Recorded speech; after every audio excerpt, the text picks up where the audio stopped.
note, the reason I'm here today is Zeiss wanted to announce a new product, and this has been in the works for a few years. So they were going to formally announce it at IPS when we were all going to be there in person together, but now that we can't, they did want to at least make a small announcement today. So I've got a little PowerPoint, and I'm not going to belabor it too much here. So I'll share my screen and jump away from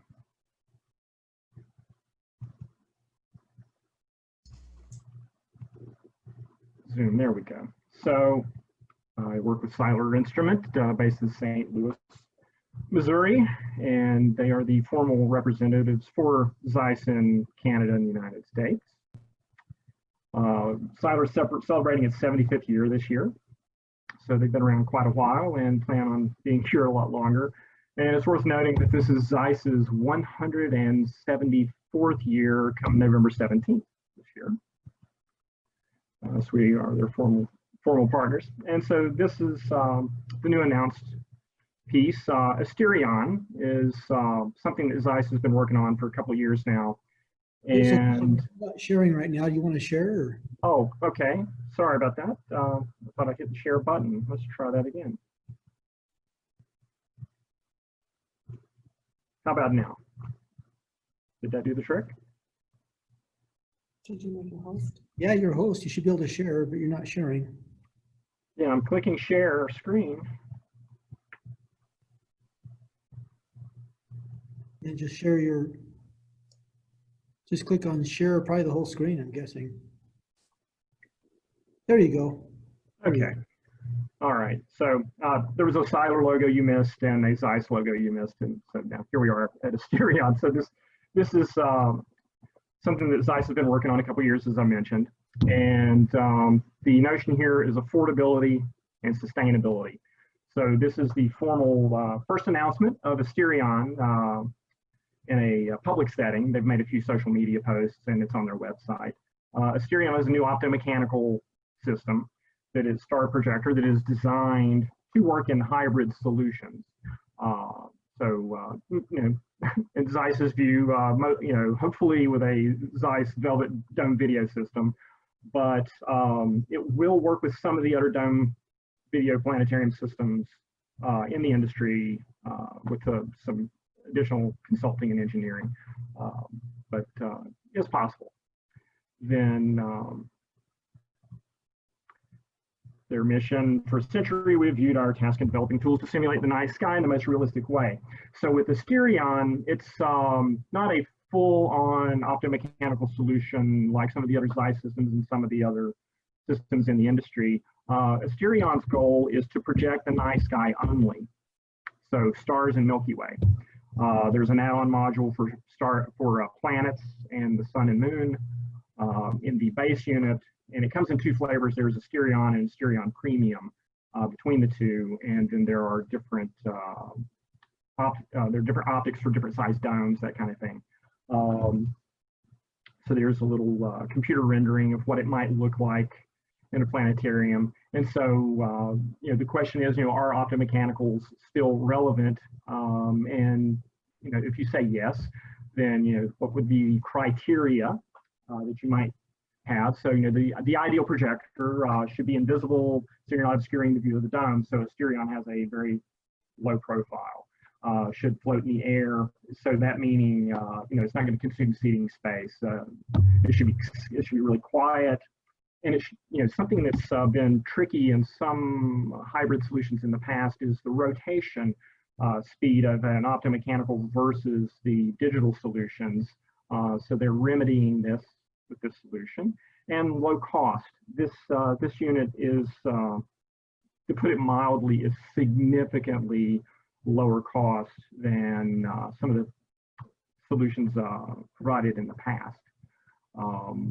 So again, not to belabor this too much, small footprint, it's quiet, high speed, and the target for the ASTERION's 8 meters to 14 with the standard unit, and then the premium from 14 to 18 meters. So they're covering a pretty broad range from 8 to 18. This base Asterion unit is ready to go now. The premium will start being in production early next year. But another nice thing too for an optomechanical, it works in up to a 30-degree tilt dome environment. And then a little image here just kind of give you an idea. So like if you've ever seen the ZKP4, Zeiss's entry-level star machine, it's got a 1.4 meter diameter on the rotational diameter, and we're only at a quarter, well not even a quarter, 0.4 meters of that. There's a picture of the footprint, about 25.5 inches wide at the base. So the business end is smaller than that, believe it or not. Very quiet, super quiet. Rotational speed, 60 degrees a second. So it can keep up with any of the digital softwares that you're pairing it with in a hybrid solution. There's a little idea of, again, what it might look like with a 2-projector Zeiss hybrid. Then there's actually a sneak peek. There's the top of it in the photo at the bottom of the screen there. And so, you know, it's uncompromised starry sky. It still has, even though it's a lower cost point, there's no sacrifice in image quality of pinpoint stars.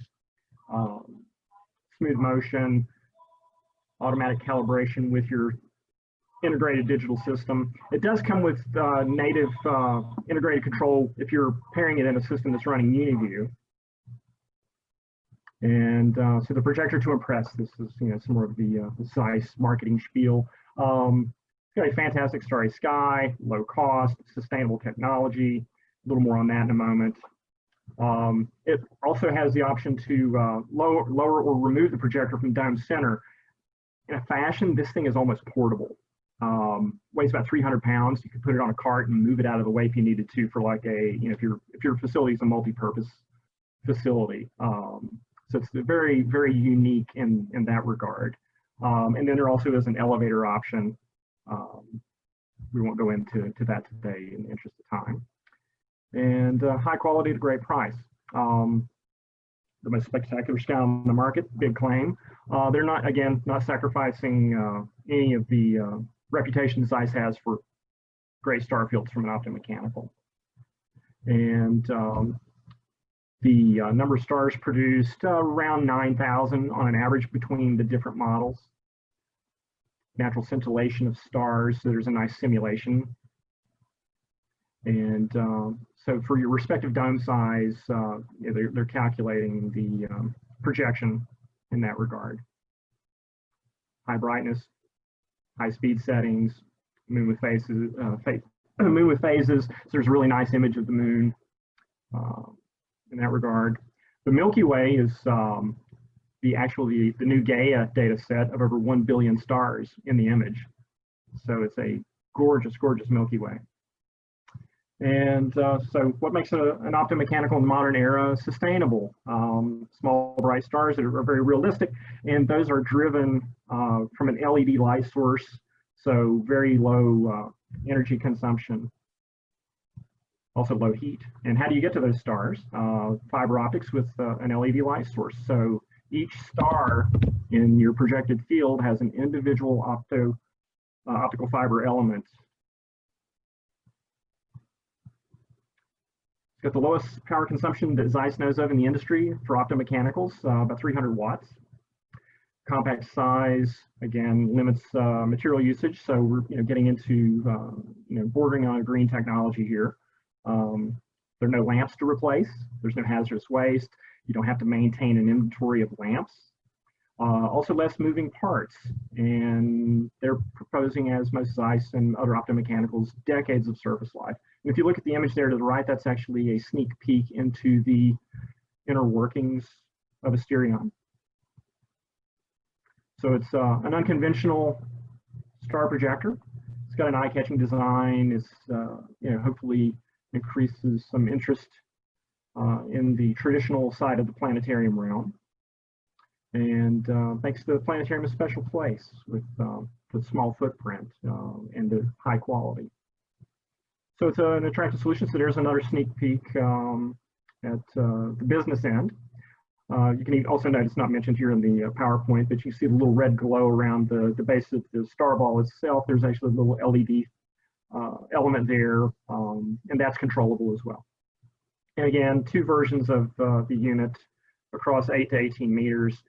And then there is, with the shroud pulled away, is the star ball, which is around 20 inches approximately. So pretty tiny. And so that's just kind of the general overview of Asterion. So if you have any questions, feel free to reach out to me at any time. And that's really kind of it. If there are any questions or anything, I'd be happy to field some of those. We've got a few minutes left here. And if there are no questions, then I can give us another short break.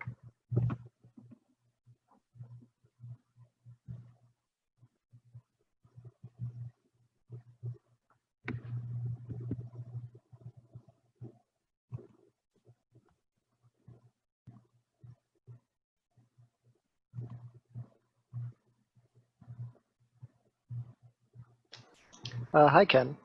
Hi. I was wondering, you said it was 300 pounds. Is that for the base and the ball, or just the ball itself? Yes, that's for the entire assembly. And when you said roughly 9,000 stars, does that include Messier objects? You might have mentioned that. Yeah. There's the Messier objects are, some of them are, in that star field, that Gaia data set, because you're, obviously going to see some optical overlap in the image. But there are some isolated Messier objects, NGC objects, that kind of stuff too, available. Awesome, thank you. Yeah, sure. Okay, I see a question. Ken Murphy, hi there. Hope you're doing well. I haven't talked to you in a while. It does not require an annual PMA. It's not required, but obviously you would probably want to have some kind of a maintenance service agreement. But it's going to be a very low maintenance system, and again, it's geared toward hybrid solutions.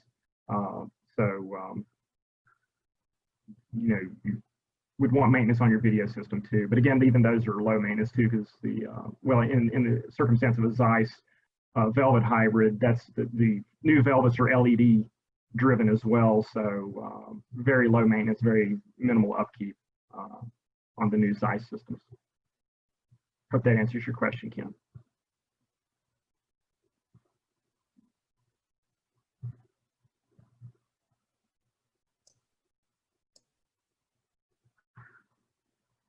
You're welcome, Ken. I'm as bad as my students. I'm watching the clock. I'm like, okay, wait for the click before I start. Yeah, sure, yes. Yeah, 2:59. My inner middle school teacher comes out every now and then. Sure thing, Jack, sure. And it tends to be scary. So appreciate everyone's time and attention during my little blurb here from inside the monolith.